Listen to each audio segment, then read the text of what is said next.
Hey. Hey. So sometimes we have some ideas about research. Who does research and, what qualifies as research, etc. So let's think about how we can expand those definitions and also use that data, use the research, use our designs to help us think about CRE and our liberation, okay?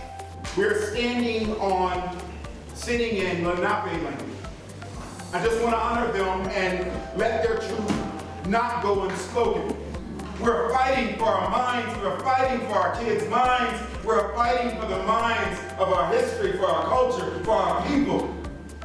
Our work is sacred and human, just like the young ones in our classrooms every day. This isn't just like all the other classes, and it isn't just a class, it's a way of life. It's in our very psyches, right?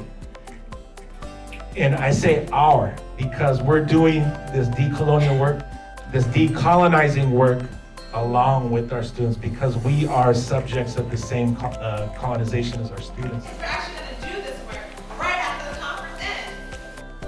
Carrying school climate is over here, and then at the end we have real integration.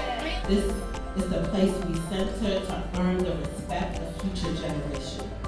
This is the place we center when we're like, so who's the next person to take leadership? And we know that it is us, and we know that it's our children, and we know it is our grandchildren. So what that means is really increasing access to high retention pathways into teaching. Real quick, I remember being in the school, I used to go there often, and a young man was having a rough day. He was like, in the hallway. When he didn't want to talk to this person, he walked down the hall and it was somebody else he wanted to talk to. He was just having this bad day. And I'll never forget that because I've seen so many schools walk in and it's like, security, where you at? This kid's out of the classroom, go do something, and it wasn't like that. He didn't want to talk to this person, but it was somebody else, and they were like, they knew his name, they knew who he was.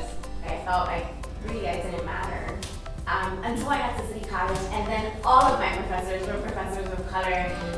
They were women, they were queer, and not only that, they had politics that really resonated with my soul. When these books were introduced, when these people, these profes, were up there speaking about our history, our distinct history as Mexican people, as Chicanas, Chicanos, Chicanx, right?